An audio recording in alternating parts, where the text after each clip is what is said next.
Breaking news. కొంతమంది ఉంటారండి, చెప్పుతో కొట్టినా చీపురుతో కొట్టినా మొహం మీద ఉమ్మేసిన సిగ్గు మహానమ అంతా వదిలేసి ఇంకా తన ప్రవర్తన మార్చుకోకుండా అలాగనే ఉంటూ ఉంటారు. మనకు తెలిసి భారతీయులకు ఈ రకంగా ఎవరైనా ఉన్నారా అనంటే అది కేవలం పాకిస్తాన్ పాపిస్ట్ కుక్క మాత్రమే. ఇక మారరా, నీకు కొంచెం అవకాశం ఇచ్చామని ఎన్నిసార్లు వాడికి అవకాశం ఇచ్చినా కూడా he proves was wrong that మనం ఎప్పుడు కూడా తప్పు అని ఒక మాట ఏం చేస్తాడు, నేను మారను, నా బుద్ధి ఇంతే, నా వక్ర బుద్ధి ఇంతే అనే రకంగా నిరూపించుకుంటున్నాడు.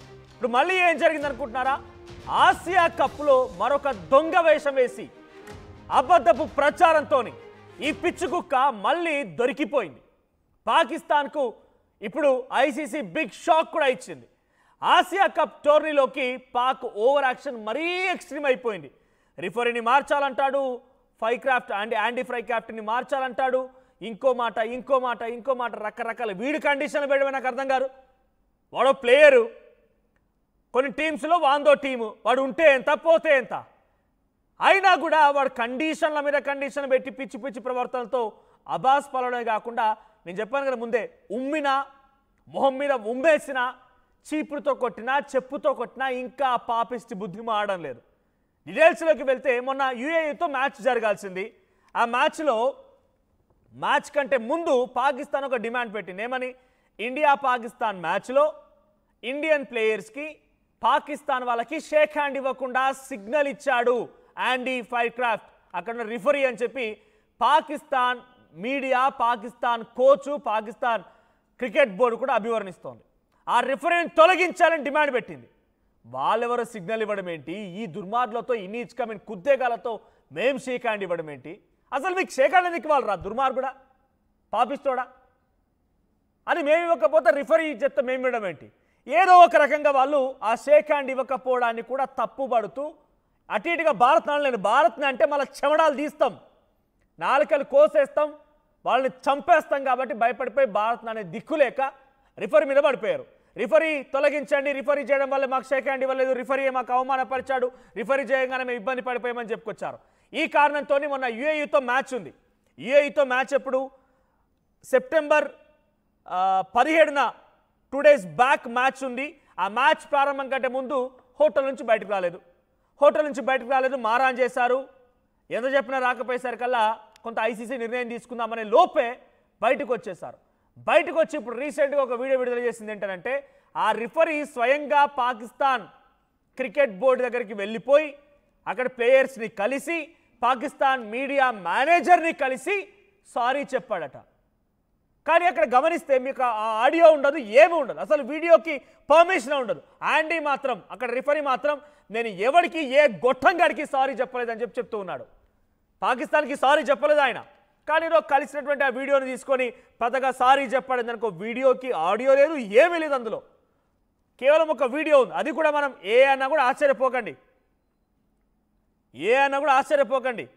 సో అటువంటి ఒక వీడియోని పోస్ట్ చేసి మాకు రిఫరీ సారీ చెప్పాడు కాబట్టి మేము మ్యాచ్లోకి వచ్చామని ఒక వీడియో విడుదల చేసిందట. ఇప్పుడు ఐసీసీ ఏం చెప్తోందనంటే, ఈ రకంగా వీడియోని తీయడం పొరపాటు, వీడియోని బయట పెట్టడం కూడా పొరపాటే, ఎవరికి సారీ చెప్పాల్సిన అవసరం కూడా లేదు, పాకిస్తాన్ క్రికెట్ బోర్డు పైన చర్యలు తీసుకుంటామని చెప్పి ఐసీసీ ఒక డెసిషన్కి వచ్చింది. ఆసియా కప్ నుంచి తొలగించడమే కాదు, పాక్ క్రికెట్ బోర్డు పైన కూడా కొంత చర్యలు ఉంటాయని చెప్పి ఐసీసీ చాలా సీరియస్ అవుతోంది. ఫ్రై క్రాఫ్ట్ కనీసం తన మ్యాచ్ వరకు అయినా దూరం పెట్టాలని పాక్ గతంలో డిమాండ్ చేసింది.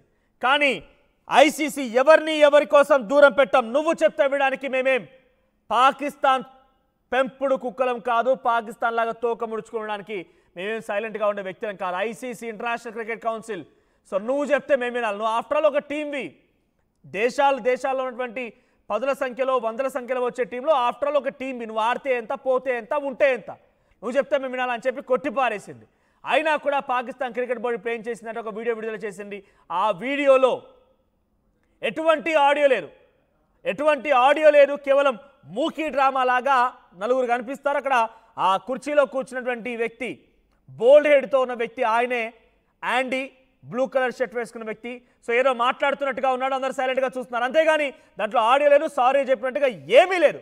సారీ చెప్పాడు అని చెప్పి పీసీబీ విడుదల చేసింది, అంతేగాని సారీ చెప్పలేదు, చెప్పాల్సిన అవసరం కూడా లేదు.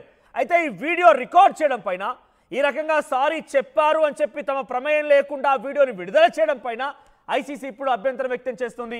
ఇక పాకిస్తాన్ ఓవర్ యాక్షన్ తట్టుకోలేకపోతాం. ఈ పాపిస్టి కుక్కలు ఎంత కొట్టినా, ఎంత తిట్టినా, ఎంత తీజరించుకున్నా, ఎంత ఉమ్మేసినా కూడా మాడలేదని చెప్పి ఐసీసీ ఆగ్రహంతో రగిలిపోతోంది.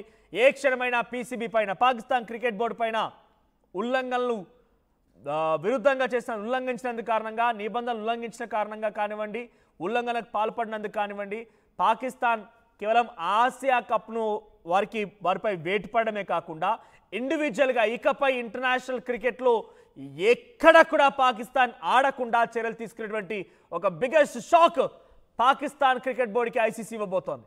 మ్యాచ్ రిఫరీతో వీడియో తీసుకోవడం ముమ్మాటికి పొరపాటు అని చెప్తున్నారు. కావాలంటే మీకు కూడా ఆడియో వినిపిస్తాను.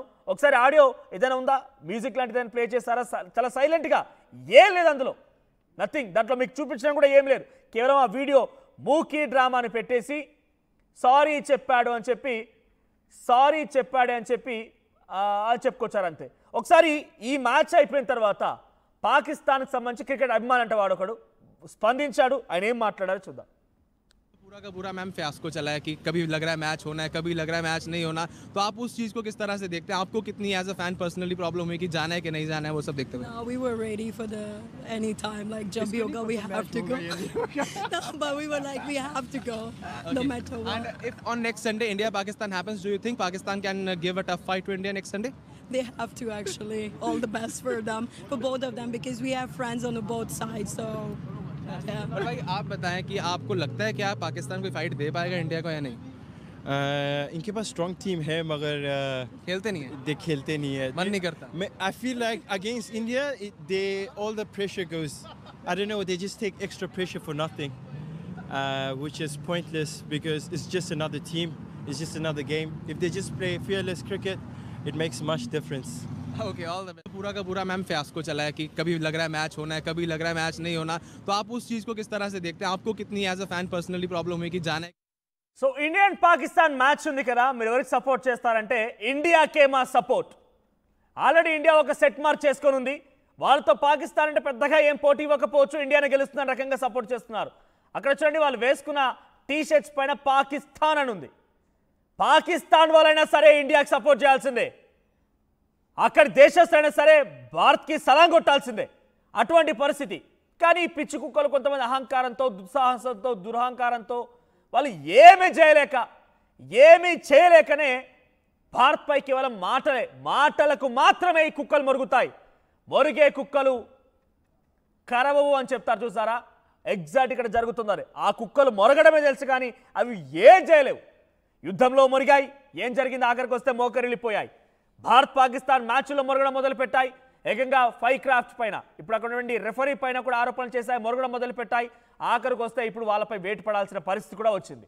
ఏదేమైనా తూ కొట్టినా, చీదరించినా, మొహంపై ఉమ్మేసినా కూడా ఇంకా వారి యొక్క వక్రబుద్ధి, పిచ్చి బుద్ధి మారడం లేదనంటే ఇక ఈ దుర్మార్గులు మారరు, ఈ నీచ్ కమీన్ కుత్తేగాలు మారనేది మాత్రం చాలా స్పష్టంగా అర్థమవుతోంది. పాకిస్తాన్ ఉగ్రవాదులు మళ్ళొకసారి ఈ రూపంలో వారి యొక్క దుస్సాహసాన్ని, దురహంకారాన్ని ప్రదర్శించుకున్నారు. మాకెవడో సారీ చెప్పాడు, ఎవరో వచ్చి సారీ చెప్పడం మూలంగానే మ్యాచ్ ఆడామని చెప్తూ ఉన్నారు. ఏదేమైనా ఇదంతా కూడా గెలవలేక మధ్యధరులు అంటారు చూసారా, అటువంటి మాదిరిగానే వీళ్ళు ఏం చేయలేకనే మధ్యధరులు కొట్టి సంబరాలు చేసుకోవాల్సిందే. సో ఈ మ్యాచ్ పైన మీ అభిప్రాయం ఏంటి? పాకిస్తాన్ తీరుపైన మీరు ఎటువంటి అభిప్రాయంతో ఉన్నారు? కామెంట్ చేసే ప్రయత్నం చేయండి. कितनी as a fan personally we had perfect our government and BCCI, we were aligned together, and rest we came here, we took a call, and I feel we came here just to play the game.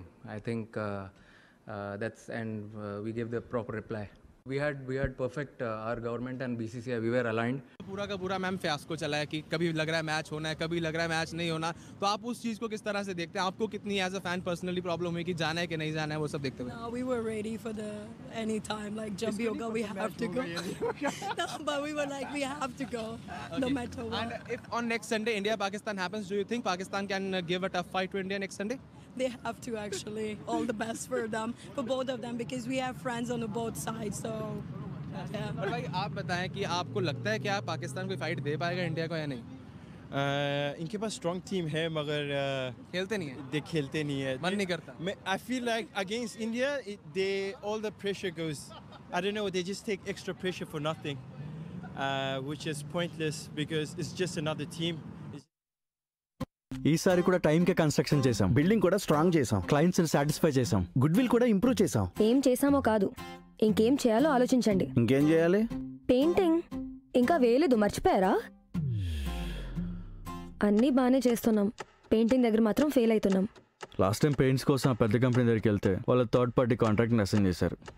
వాళ్ళ 8 months delay, 20% over budget కూడా అయింది. ఈసారి తప్పు అస్సలు చేయకూడదు. Paintings విషయంలో పర్ఫెక్ట్గా plan చేయాలి. ఏం చేద్దాం? పెయింట్స్ అప్లై చేసేది ఒకరు, అప్లై చేసేది ఇంకొకరు. వీళ్ళందరినీ డీల్ చేయడమే పెద్ద హెడ్ఏక్. అయితే ఇంక మనమే పెయింట్లు వేసుకోవాలి. లేదా పెయింటింగ్ ప్రాసెస్ మొత్తం చేసిచ్చి ఒక పర్ఫెక్ట్ పార్ట్నర్ అన్నా ఉండాలి.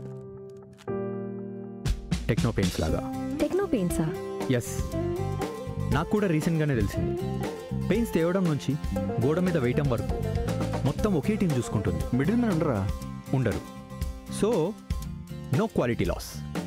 5,000+ స్కిల్ పెయింటర్స్తో 1,250+ corporate projects, 26,000+ government schools paint చేశారు. అది కూడా all over India. Wow, third parties కూడా ఉంటారు కాబట్టి మనకు డెడ్ లైన్స్తో కూడా ప్రాబ్లం ఉండదు.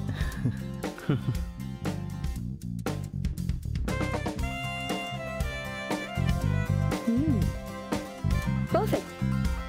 From the factory to the wall, Techno Paints does it all.